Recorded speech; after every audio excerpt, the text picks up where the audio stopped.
Nicole POV. Binato ang cellphone sa may kama. Wisit ka, Gabriel? Saang lupalong ka ba naroroon? Galit na sabi ko sa aking sarili. Ilang beses na ako nagme-message at tumatawag kay Gabriel, pero binabaliwala nitong lahat ng message at tawag ko. Sigurado kung sumama to sa hayop na Kim na yan. Naiirita pa ako sa pag-iyak-iyak nitong si Ava. Ang hirap patahanin ng batang to. Ano ba, Ava? Bisit na ako sa'yo. Tumigil ka nga sa kakaarte mo. Malakas na sigaw ko dito. I hate you! I hate you! Sana hindi na lang ikaw yung mami ko. Sana si Tita Kim na lang ang naging mami ko. Hindi kita gusto. Pagwawala ni Ava sa akin. Hindi ko maintindihan kung anong gusto nitong batang to. Visit ka? Eh di sumama ka kay Kim kung gusto mo. Dagdag ka lang sa pabigat sa buhay ko. Wala kang silbing bata ka.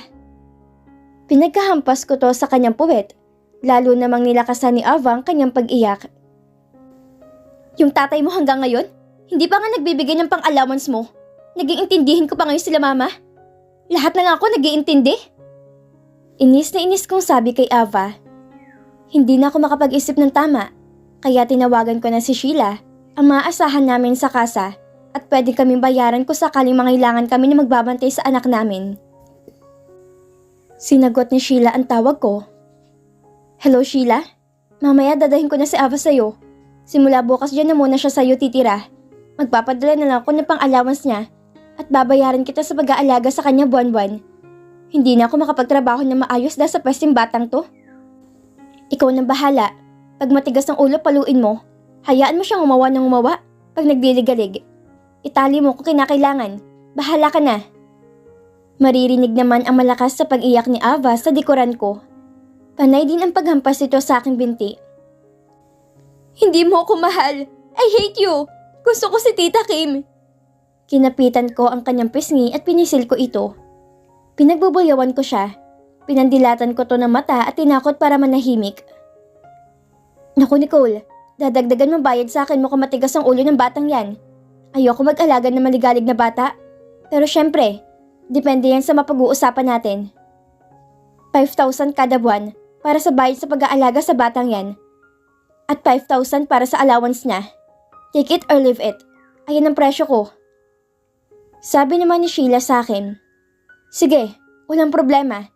Padadalhan kita ng 10,000 buwan-buwan para magbantay kay Ava. Ang dami ko ng parokyanong hindi na pagbibigyan dahil sa kakabantay sa batang yan. Visit na Kim na kasi yan. May pa-press conference pang nalalaman. Walang utang na loob sa lahat na naibigay sa kanila ni Mama. O siya, aayusin ko na muna ang gamit nito at ihahatid ko na dyan kaagad sa kasa. Magpapractice pa ako? Kigil kong sabi sa kanya. Irritable na ako sa daming iniisip ko. Una itong sila Mama, ang lakas gumastos dahil sa kakatago nila. Pangalawa itong si Ava, naantala ng trabaho ko simula nung tumira to sa akin. Napaka-arte, ayaw sumama sa ibang tao. Aba, hindi naman pwedeng laging sa akin lagi siya sasama. Kailangan ko magdoble kayod lalo na ngayon na hindi na magbibigay ng allowance si Kim para kila Mama. Sino naman aasahan nun? Pati si tatay nitong si Gabriel, ayaw na ding magbigay sa kanila dahil sa hayop na Kim na yan. Nalaman tuloy ng lahat kung anong klaseng pamilya meron kami. Nakakahiya, ang mga tao nagbe-message sa akin, kaya naisipan ko mag-deactivate na ng account ko. Hindi ko kasi alam kung paano pag-iwas pang aking gagawin sa mga taong nakakakilala sa amin. Lalo na ngayon na may nakapatong na 10 milyong piso sa ulo nila Mama. At ang pinaka nakaka-stress sa lahat, para sa akin, ang hindi pagpapadala ni Matthew sa akin. Ang putris na yun? Niloloko na ako? Magdadalawang taon nang hindi nagpapadala at hindi bumababa ng barko. Napag-alaman ko sa mga kasamahan nito na 2 beses na pala siyang nag-offload sa barko at sumampa. Umiwas naman ang mga barkada nito sa tuwing tatanungin ko kung may ibang babae na ba siya. Tatapusin ko lang tong iniintindi ko. Babalikan ko ng tanong si Matthew, pati pamilya niya. Nakatanggapin ako ng sulat mula sa lawyer ni Kim na pinapaalis na ako nito sa kondo niya. Kung hindi, ay kakasuhan na ako. Nagsabay-sabay na taga ang lahat ng masasamang nangyari sa buhay ko. Kaya wala akong choice, kundi lumayas sa pesteng kondo nitong si Kim. Sobrang damot taga ng hayop. Nakikiambunan ko na konting biyaya. Pinagdamot pa niya. Sobrang yaman naman ng asawa. Tapos isang kondo lang hindi pa maibigay. Heist. Kinusot-kusot ko ang aking buhok sa sobrang pagkabugnot. Nag-iimpake na ako ng aking gamit dahil binigyan lang ako ng 3 araw para layasan kong kondo na yon. Matapos ko mag-impake ng gamit ni Ava, ay dinala ko na siya kay Sheila. Hindi pa rin to tumitigil sa pagwawala. Matindi ang tantrums niya ngayon, lalo na, at iiwan ko na siya dito. Buwanan ko na lang siyang babalikan para makikilos ako ng maayos, para mabuhay kami. Nakatira si Sheila sa taas ng kasa, kaya inanyayahan ko ng mausok na daan papunta sa kanyang silid. Ang mga katabi niya ding silid ay dalahan ng mga gustong mangupahan kay Eliza ng ilang oras sa paggamit sa kwarto para sa mga tao na lilibugan. May ibang silid din dito na ginagamit na session area para sa mga humihit-hit ng bato o mga marijuana. Kaya maamoy mula pa lang sa baba ang amoy ng usok na marijuana. Wala akong pakialam, kahit ganun ang kalalakihan ni Ava. Wala naman siyang choice. Magpasalamat nga siya at gagastusan ko pa siya kahit walang panganabang sa akin ng tatay niya. Hindi naman maridirade niyang si Eliza dahil malakas ang lagayan sa itaas. Mismong mga parokyano niyan ang matataas na opisyal, kaya hindi ko taga nilalayasan niyang si Eliza. Kahit sabihin pang may mataas akong offers sa ibang club na pinagtatrabuhan ng aking mga kaibigan, kaya lalo ako nakakaramdam ng pagkapuot kay Kim. Ako, sobrang pagpapakahirap na, pero wala pa rin namang nangyayaring pagbabago sa buhay ko. Kung sino-sino nang bumababoy sa aking katawan, tinitiis ko, dahil umaasa akong balang araw, makakajackpot din ako at may higitan ko si Kim. Samantalang ito, ayun, kahit walang gawin, pinagpala sa yaman sa mundo. Lahat ng gastusin niya, nabibili niya nakukuha. Ang lagi ko lang naiisip ngayon, mahalagang nakakaraos ako at may perang panggasto sa pang-araw-araw. Umaasang balang araw, kung winalang hiyaman ako ni Matthew, ay alam ko makakahanap din ako ng kagaya ng asawa ni Kim. Hinayaan ko na si Ava pagkaabot ko sa kanya kay Sheila, ay tumalikod na ako at hindi na to nilingon pa, kahit sa sobrang lakas ng pagsigaw niya sa pangalan ko. Hindi naman ako naaawa sa batang to. Sa totoo lang, malayo ang loob ko kay Ava. Kahit pa sabihing sariling anak ko to. Naririnig ko pa ang palahaw niya mula sa silid ni Sheila. Nagiinit pa rin ang ulo ko kay Gabriel. Tiningnan ko ang cellphone ko. Hanggang ngayon ay wala pa ring reply mula sa kanya. Hindi din talaga niya binabasa mga message ko. Kailangan ko tuloy magdoble ng racket ngayon. Wala na ako magagawa. Siguro ay nasususulan na to ni Kim. Magpakasaya sila. Malalaman at malalaman ko din kung saan sila nakatira. Dadalhin ko si Ava para makahingi kay Kim.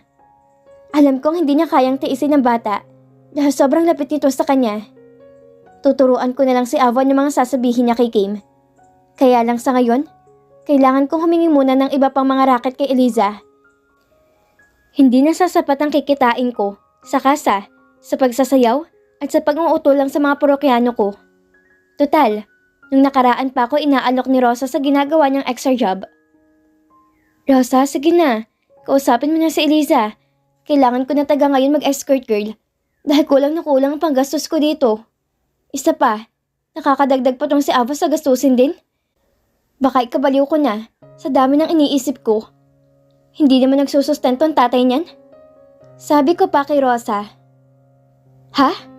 Akala ko ba isa siyang kapitan sa barko? Tapos ngayon sasabihin mo hindi nagbibigay? Sabi sa akin ni Rosa. Ang hindi ko inaasahan, ang biglang pagsabat nitong si Eliza mula sa akin ni Coran. Handa ka na ba sa malalaking kliyente? Meron ako ngayon ditong racket. One time, big time. Hindi kita pipilitin. Pero dito kapag ayos ang trabaho mo, malaki tagang kikitain mo. Sabi ni Eliza sa akin. Kahit anong trabaho, Eliza. Basta may malaking kita, sige okay ako dyan. Sagot ko naman sa kanya. Sige, kung ganun sumunod ka sa akin, pag-uusapan natin yan sa opisina ko. Sagot naman niya sa akin. Sumunod ako sa paglalakad kay Eliza. Pagdating ko sa kanyang opisina, ay ipinaliwanag niya sa akin ang aking gagawin.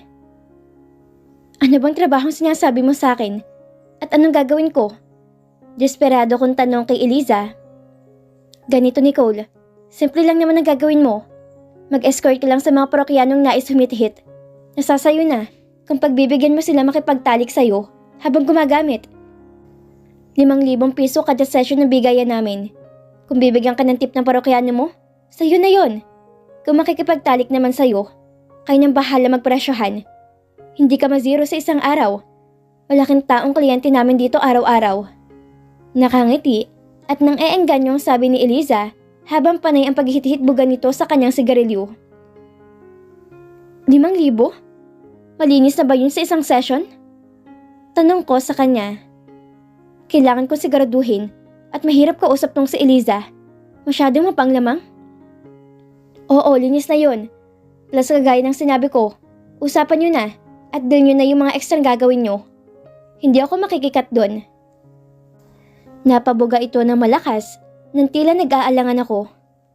Pre, visit na usok na to, kasamid pa ako. Huwag ka mag-alala, tao akong kausap. Kung papayag ka, syempre may kontrata yan. At lahat ng transaksyon pagkatapos ay bayad, kaagad ng bayad sa'yo. Hindi yan buwanan. Arawan ang kikitain dito. O ano, okay ka ba? Tanong niya sa akin. Nag-isip din ako. Malaking inaalok niya sa akin. Kung 5,000 kada isang araw sa isang buwan, meron akong 150k. Malaking bagay yon. Nanginang bigla ang mata ko.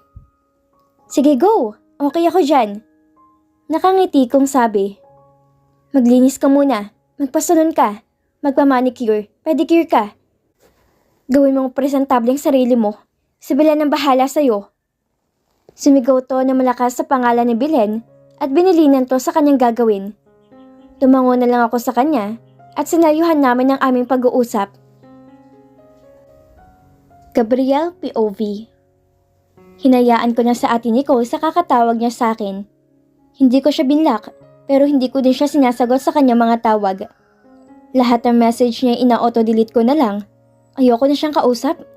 Alam kong sususula lang naman niya ako. Siguradong tungkol kay mama na naman ang sasabihin niya. Sumasama din ang loob ko kay Ate Nicole. Dahil simula pa noon, alam na pala niyang tungkol sa totoong pagkatao naman ni Ate Kim. Pero hindi niya yung sinabi sa amin. Hindi siya concerned sa amin. Tawa pa nga siya ng tawa sa amin. Nag-aalala lang ako para sa kaligtasan ng aking pamangkin. Kilala ko sa Ate Nicole. Maiksi ang pasensya niya para kay Ava. Kahit nga pag umuwi ito saglit niya aalagaan si Ava. Pero nabubugbog pa niya to. Pangako. Mag-iipon lang ako pagdating sa Italy at pag okay na ako, gagawan ko ng paraan para makuha ko si Ava kay ate. Magtatanong ako sa mga abogado, lalo na, at nalaman ko kay Ate Kim na pinaalisan ng lawyer sila Ate Nicole sa bahay ni Ate Kim. Kaya ngayon, wala na akong idea kung saan na siya nakatira. Matapos naman ng kasal ni Ate Kim sa beach nila Kuya Jacob sa Boracay, ay sabay-sabay na kaming umuwi sa bahay ng parents si Kuya sa Cebu. Tuwang-tuwa ang parents ni Kuya sa Cebu. Tuwang-tuwa ang mga parents sa ate sa surprise announcement tungkol sa pagbubuntis ni ate. Maaga pa, dumadating na araw-araw ang mami ni Ate Kim, dala-dalang iba't ibang prutas, pati na mga pagkain na maganda para sa buntis. Ngayong araw, magpupunta sana kami sa mall, kaya lang ay sinamaan si ate ng pakiramdam. Panay ang kanyang sukat na hihilo pa.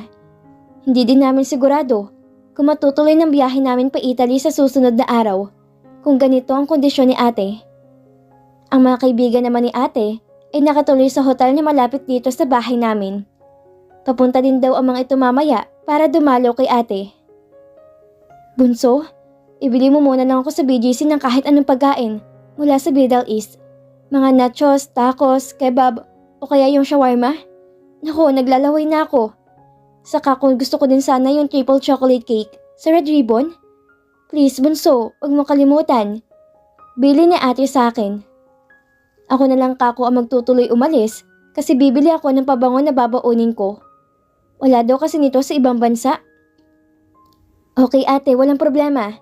Hahanapan kita kung saan meron. Yung mga friends mo nga pala ate, pupunta din ba sila? Para mabilhan ko din sila ng mamemoryenda.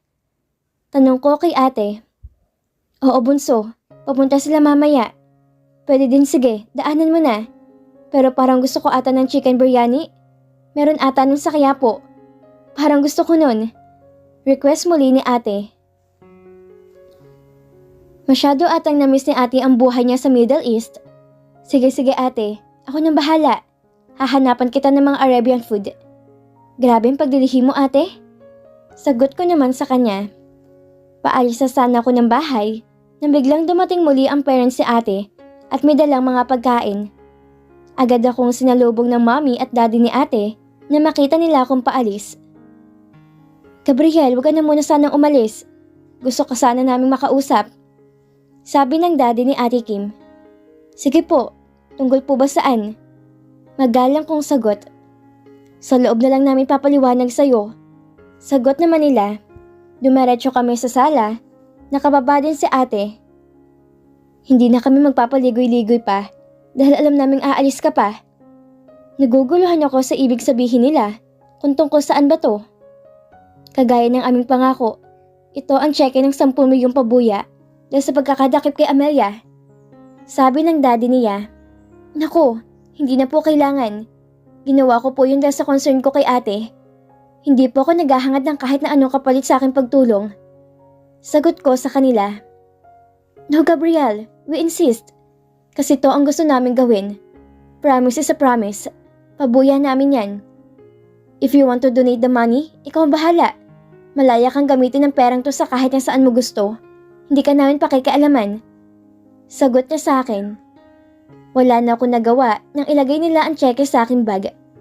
Panay na lang pasasalamat ko sa kanila. Mangayak-iyak pa ako. Niyakap naman ako ni Ate Kim. Bunso, sana dalhin mo sa mabuti ang perang yan. Sige na, umalis ka na. I-deposit mo lang yan sa bank account mo kasi gagana naman yan sa italing ATM mo. Sabi naman ni ate. Salamat po talaga dito ate. Salamat. Sige po, mauna na muna po ako sa inyo. Maghahanap pa po ako ng pagkain ni ate. Sagot ko sa kanila. Umalis na ako at sumakay na sa angkas rider. Pagdating ko sa mall ay nag-ikot-ikot na ako. Inuna ko munang i-deposit sa bangko ang cheque na binigay sa akin ng parents ni Ate Kim para sa reward na pagtuturo ng lokasyon kung saan naroon sila mama. May kirot din naman sa akin dibdib ang pagkakahuli sa kanila. Ngunit hindi ko din to ito-tolerate ang ginawang kasalanan nila mama at papa sa buhay namin ni Ate Kim. Kahit kailan, ay hindi namin naramdaman na naging mabuting magulang ang mga to sa amin. Nang matapos na ako, ay hinanap ko ng mga pagkain pinabibili sa akin ni ate. Malapit na sana ako sa mga restaurant area na biglang may mapansin akong pamilyar na tao para sa akin. Hinabol ko to dahil papunta sila sa itaas ng bahagi ng mall kung saan nakalocate ang sinahan. Shit! Tama nga hinala ko. Ang hayop nga! Si Matthew nga! Nag-isip ako sa gagawin ko kung lalapitan ko to o pababayaan niya lang. Ang saya-saya niyang naglalakad habang may kaakbay na babae. Mga 5 minuto din ako nagtagal at nag-isip kung dapat ko ba siyang sugurin pa. Hanggang sa napagdesisyonan kong kuhanan na lang siya ng litrato at mas pinilit kong pumikit na lang sa aking nakita. Hindi ko na siya nilapitan o kinausap. Hindi ko dudungisan ng aking kamay dahil sa mga walang kwentang tao. Total, hindi din naman naging concern para sa akin si Ate Nicole. So bakit ko siya pakikialaman ngayon kung hindi na pala siya okay sa asawa niya? Siguro, ay kabayaran na din to sa lahat ng kasalanan ginawa niya sa amin ni ate. Lalo na kay Ate Kim, na walang ginawa, kundi ang para sa kabutihan din niya. Hindi ko maatim ang ginawa nila noon kay ate. Kaya naman dumiretso na ako sa paghahanap ng restaurant kung saan may mga Arab food. Swerte naman at nakakita din ako kaagad. Bumili na muna ako ng pagkain ni ate para dadaanan ko na lang ang pabango na sadya ko para sa akin. Kim POV. Nagsabay-sabay na kami nila mami ng kain sa dala nila para sa akin.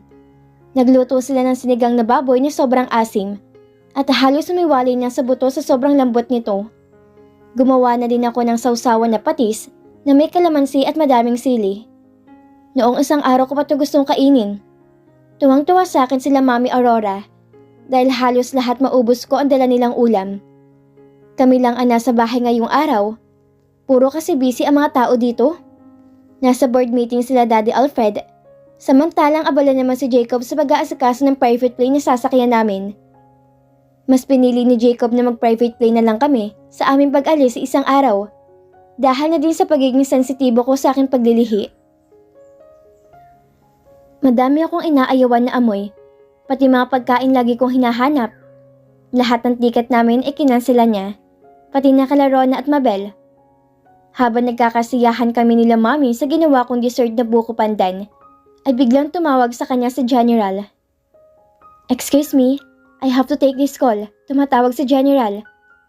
Pagpapaalam nito sa amin, tumango lang si Daddy at naghintay na makabalik si Mommy. Nakatingin naman sa kanya si Daddy na makabalik na to sa kanyang usapan. Sabi ni General, magsisimula ng hearing para kay Mama Amelia. Umami na din siya sa kanyang mga ginawa noon sa amin. Bigla itong naiyak. "Benjamin, makakamit na din natin ang hustisya na ating hinahanap." Itinuro na din niya kung sinong tumulong sa kanya noon makalabas sa immigration. Sabi pa ni Mommy. Niyakap ko siya at pinahinahon si Mommy. Nakatakda di umano silang umattend sa hearing sa araw ng aming lipad. Kaya naman hindi na sila makakapaghatid sa amin. Ngunit nangako sila Mommy na bibisita silang muli sa susunod na buwan. Makalipas ang 3 oras, nagpaalam na sila Mommy. Saktong dating naman ng aking mga kaibigan na sila Rona at Mabel. Nagtaka naman ako kung bakit hindi kasama ni Mabel ang kanyang boyfriend. Pinakilala ko muna sila sa aking mga magulang bago tuluyang umalis ang mga ito. Nagtungo na kami magkakaibigan sa garden at nagpahatid na ako ng merienda. Nakurious talaga ako kung bakit silang dalawa lang ang pumunta sa bahay namin. Samantalang nung nakaraan lang, sa kasal ko, ay ang ayos-ayos pa ng pagpasama ni Mabel sa kanyang partner. Bigla namang humagulhol sa akin si Mabel. "Madam, si Ashmere tumawag na lang sa akin. Nahuli siya ng mga pulis noong nakaraang araw nang papunta siya ng Ayala. Na-deport daw siya. Tapos nalaman-laman ko na lang sa mga kaibigan namin sa Kuwait. Ang walang hiya, nandun mga kasama palang ibang babae. Kaya lagi palang pabalik-balik siya ng India. Ang lagi niya sinasabi kasi may problemang pamilya niya dun. Yun naman pala, siguro tuwing nagpapaalam siyang uuwi siya ng India, ay nandun siya nagpapasasa sa ibang babae. Madam, hindi ko magets eh. Lahat binigay ko niya sa kanya. Ang dami ko sinakripisyo. Siguro may mali din ako. Baka nasobrahan na siya sa akin. Baka masyado ko siyang nasakal." Naghihimutok na sabi niya sa akin. "Alam mo, Day, wag mo sisihin ang sarili mo kasi walang mali sa'yo. Hindi ikaw ang nagloko. Hindi ko nagkulang. Sa tingin ko, pilihan niyo talaga yon. Siguro matagal na din yung gustong gawin yan sa'yo, pero hindi ako makapaniwala. Ang tagal niyo na. Heist, hindi ko din alam ang papayo ko sa'yo kasi alam ko masakit." Sabi ko pa sa kanya. Hinahaplos ko ang kanyang likod dahil taga nag-breakdown na si Mabel sa sama ng loob. "Mahal ka namin, Day. Mabait pa nga si Lord. At least maaga pa, minulat ka agad niya. Hindi ka niya hinayaang magdusa sa piling niya." "Masakit, oo. Pero maintindihan mo din yan in the future." Sabi ko pa. Nahimas-himas na naman siya at huminto na ng pag-iyak. Sakto namang dating ni Gabriel, binigay niya sa akin yung mga pinamili niyang Arab food. Nagkatawa na naman kami bigla nang may pinakita siya sa akin pasalubong para sa amin. Magalang na bumati ito sa amin, saka siya nagpaalam sa amin.